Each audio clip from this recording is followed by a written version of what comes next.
A nivel de robótica, existen muchos tipos de sensores que pueden ser involucrados dentro del robot. Eso depende del tipo de robótica que se haga. Si hablamos de la robótica de manipuladores industriales, podríamos categorizarla en dos tipos de sensores.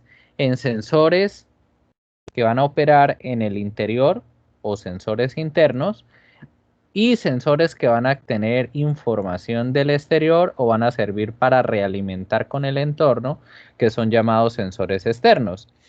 Entre los sensores internos existen una gran gama, pero las principales variables a medir desde el punto de vista interna sería la posición, la velocidad, la aceleración y la fuerza. Hay que tener en cuenta que a veces en la mayoría de sensores se puede solo sensar posición y de ahí derivar la velocidad y la aceleración, porque si yo llevo un registro de tiempo, pues yo a partir de conocer la posición, bien sea lineal o angular, o cambios rotativos, rotacionales, yo con el tiempo, pues puedo saber cuál es la velocidad lineal o la velocidad angular de algo, y lo mismo pasaría una vez calculada la velocidad con la aceleración, porque son magnitudes derivadas, ¿no? Todos sabemos que la velocidad es la derivada de la posición y la aceleración la derivada de la velocidad. Entonces, en algunos robots simplemente se pueden incorporar sensores de posición y por eh, registro del tiempo se puede a partir de ello obtener las mediciones de velocidad y las mediciones de aceleración, o se pueden incorporar mediciones independientes de velocidad y aceleración.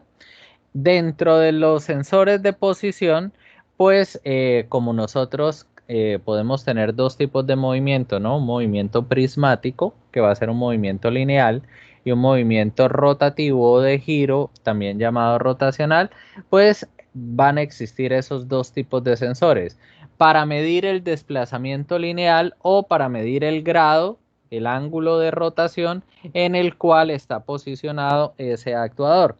Para ello, los sensores más utilizados en este tipo de lecturas son los encoder incrementales, los encoder absolutos, los sensores potenciométricos, los LVDT y los resolvers. Para velocidad, los sensores más usados son todos los sensores de posición. Si yo le llevé un registro de tiempo, pues como mencioné, yo puedo a partir del registro de posición más su relacionamiento con el tiempo, pues puedo obtener la velocidad, o un tacómetro o sensores de efecto Hall. A nivel de aceleración, generalmente la aceleración o se puede relacionar a partir de todos los sensores de posición o se puede relacionar a partir de los sensores de fuerza. Quiere decir que todo sensor de fuerza también puede ser un sensor de aceleración, porque todos sabemos que según la segunda ley de Newton, pues fuerza es igual a masa por aceleración. Quiere decir que si yo tengo la fuerza y tengo todas las componentes de masa, pues yo a partir de ello puedo conocer también cuál es la aceleración intrínseca en dicha fuerza. Entonces, de cualquiera de las dos formas yo podría obtener la medición de la aceleración, bien sea a partir de la fuerza o bien sea a partir de la posición. A nivel de fuerza se suelen usar tres tipos de sensores: galgas extensiométricas, interruptores de efecto Hall e interruptores piezoeléctricos. Esto desde el punto de vista de la taxonomía y la gama de sensores desde el punto de vista interno. De igual manera, como le mencionaba, existen otros sensores para que el robot se retroalimente o tenga interacción con el entorno, o sus estrategias de posicionamiento o sus secuencias puedan tener una realimentación con el entorno. Desde ese punto de vista hay dos tipos de sensores, que serían los sensores de contacto o los sensores sin contacto. Los sensores de contacto más usados son los sensores de límite, también llamados o muy conocidos como sensores finales de carrera, los interruptores neumáticos, los sensores piezoeléctricos y los transductores de presión. Dentro de los sensores de sin contacto tenemos los sensores de proximidad, los sensores de efecto Hall, los sensores de microondas, los sensores ultrasónicos, los sensores de láser y los sensores de visión. ¿Por qué? Porque la visión artificial puede incorporarse como un elemento dentro de los lazos de control, como un sensor de percepción de cualquier patrón, dependiendo del tipo de adaptación de visión que sea. Pero de toda esa gama, dentro de la robótica industrial, se suele acotar todo este proceso de sensores a los que tengo acá de manera resumida. A nivel de presencia podemos encontrar a nivel de la robótica comercial dentro de los manipuladores, para la detección de presencia, sensores inductivos, capacitivos, de efecto Hall, celular read, óptico, ultrasónico y de contacto. A nivel de posición, pues la gama varía, hay tanto analógicos como digitales. A nivel analógicos, potenciométricos, resolver, síncron, de inducción, LVDT. Y de digitales, los encoders se suelen dividir en una gama que son los encoders absolutos, encoders incrementales y de red óptica, y de velocidad todo aquel sensor de naturaleza tacogeneratriz. Dentro de los sensores incrementales, para aquellos que ya vieron instrumentación, son un tipo de sensor que se basa por oclusión fotorreceptora, en la cual a un eje rotativo, puede ser el eje de un motor o cualquier tipo de cosa, se le incorpora por un lado un emisor, por otro lado un receptor y un disco codificado, y a partir de la lectura de las instrucciones, en este caso se puede detectar el sentido de giro. Por eso en este caso se colocan dos, para que a nivel de obtener la lectura de A y B, en la medida y sentido en la que se desvían A y B, podemos saber, según cómo varía el flanco, hacia qué sentido está rotando y no solamente en qué grado. Porque en este caso, si yo dividiera por cada grado una división, yo por cada oclusión sabría en qué grado va, pero con la doble oclusión puedo saber si está desviado. Perdón, el sentido, si va de derecha a izquierda, si va en sentido horario o si va en sentido antihorario. También está el encoder absoluto. El encoder absoluto se suele utilizar en código gray o en código binario. Es un poco más costoso, dado que el disco de codificación es mucho más elaborado. Generalmente por cada grado la cantidad de emisores y receptores son más variables, perdón. Acá tenemos un ejemplo de un disco. Entonces, por lo menos si nos ubicáramos en esta banda, en una bandita que esté todo negro, en esta bandita que está todo negro, en este que está acá. Quiere decir que acá hay un sensor, acá hay otro sensor, acá hay otro sensor, acá hay otro sensor, acá hay otro sensor, acá hay otro sensor, acá hay otro sensor, acá hay otro sensor. ¿Y qué estaría leyendo ese sensor?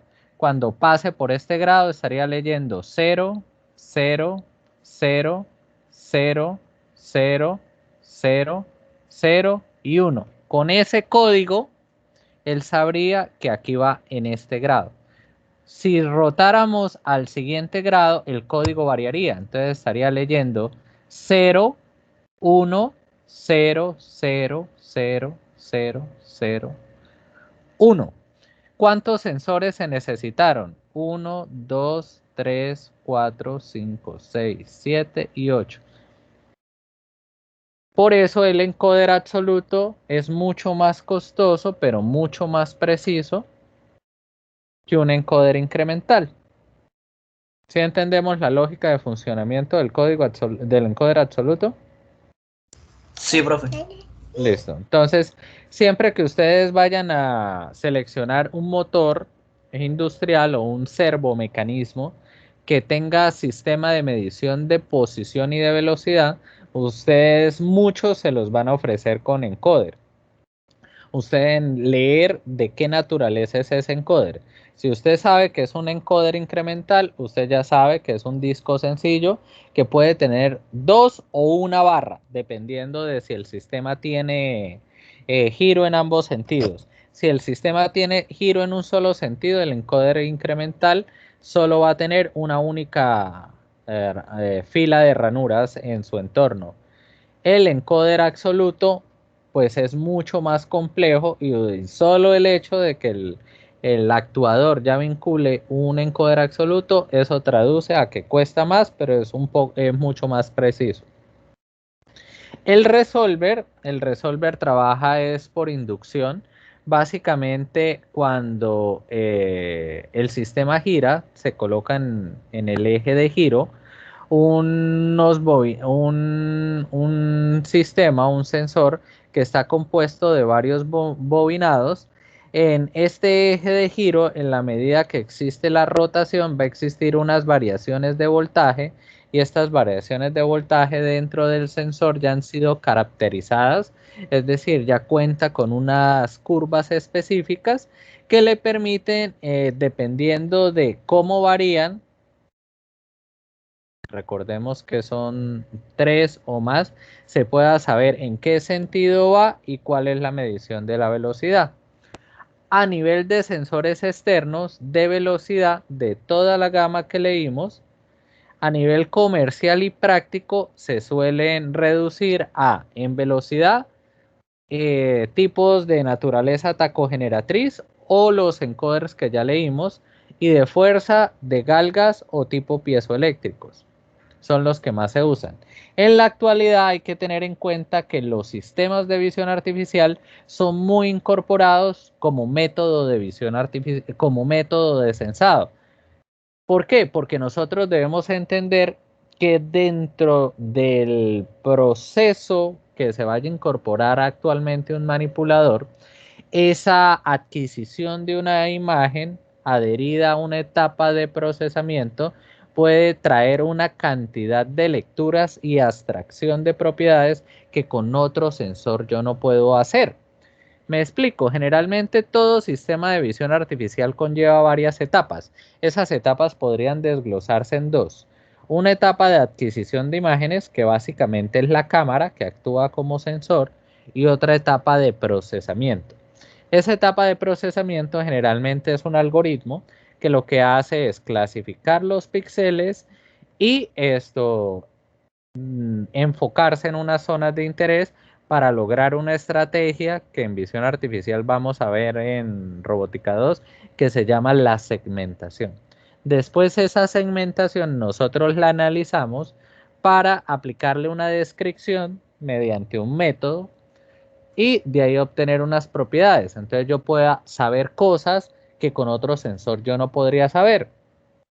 Por ejemplo, el volumen de algo, el tamaño de algo, si una fruta está madura o no está madura, contar elementos, por ejemplo, analizar, por ejemplo, en una banda transportadora porcelanato y ver si el porcelanato tiene fisuras. Entonces son cosas que otro tipo de sensórica no podría realizar, y me tocaría, para poder vincular, para realizar una acción que detecte dentro del porcelanato que viaje en las bandas transportadoras de una empresa que produzca este tipo de elementos manufacturados de la arcilla, por ejemplo Cerámica Italia, poderlos detectar y poderlos separar usando un manipulador industrial.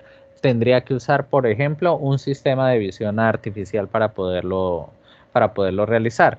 Básicamente, como todavía no hemos visto visión artificial, pero para que tengan una idea de qué trata, una cámara lo que hace es descomponer una imagen en una matriz matemática. Esa matriz matemática básicamente hace que toda imagen sea vuelta una matriz en la cual yo voy a poderla recorrer a nivel de filas y a nivel de columnas, y cada elemento, que es lo que nosotros vamos a llamar píxel, va a tener un valor, y ese valor es la luminancia cromática dependiendo de un modelo de color.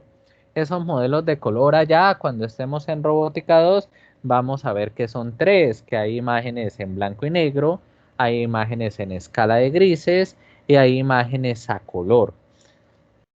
Entonces, quiere decir que básicamente de esta manera toda imagen puede capturar la información de su entorno y yo con esta composición matemática, con esta composición matricial, yo puedo aplicarle unos métodos mediante los cuales yo pueda detectar patrones y usarlos como mecanismo o elemento de visión.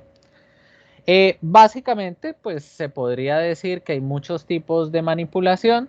Acá les desgloso los más utilizados, que básicamente es descomponer la imagen en matrices, en una matriz o en varias matrices, que es lo que sería esta etapa, hacer una imagen reticulada. Después de hacer una imagen reticulada, yo puedo hacer varias cosas. Reconocimiento de patrones, y a partir de esos reconocimientos de patrones buscar objetivos específicos de cada patrón, o podría estar haciendo una visión estéreo. ¿Alguien sabe qué es una visión estéreo o cree saber qué sería una visión estéreo? ¿Qué sería eso de la visión estéreo? ¿Eso no sería de colocalización? No. ¿No sería La una vista con dos cámaras como para saber la profundidad? Exactamente. Exactamente. Todo lo que suene a estéreo significa que es doble. Cuando usted escuche una salida de sonido estéreo, significa que hay dos salidas de sonido. Cuando hay visión estéreo, significa que hay dos elementos de percepción. Básicamente, por lo menos la visión humana es una visión estéreo, perdón, porque nosotros tenemos dos ojos que estarían actuando como dos cámaras de captación, que ambas juntan su campo de visión, y en el momento en el que se juntan dos perspectivas, y en esa zona es donde tenemos la percepción de profundidad. Quiere decir que si usted, Dios no lo quiera, algún día llegase a perder un ojo, usted perdería la percepción de profundidad. Ya perdería esa capacidad de poder calcular fácilmente el volumen de las cosas. Entonces, por eso es que cuando tenemos una visión estéreo, podemos hacer otro tipo de análisis, que es la perfilación de mapas de profundidad. O también de una imagen, yo puedo aplicarle un análisis de características para hacer detección de bordes y a partir de ello poder detectar líneas, curvas, regiones. Sea cual sea el método, siempre lo que se busca en visión va a acabar en un etiquetado, en una obtención de objetivos, en un reconocimiento y en una descripción de algo. Pero eso es a grosso modo algo que más adelante pues vamos a profundizar. Eso le corresponde a la robótica 2. Por el momento nosotros debemos saber que la visión artificial va a ser una componente dentro de las robóticas, porque la visión es uno de nuestros métodos de sensado y es uno de nuestros métodos de realimentación con el entorno y de análisis del entorno, para poder incorporar de una manera fácil el robot dentro de las estrategias de automatización industrial. Bueno,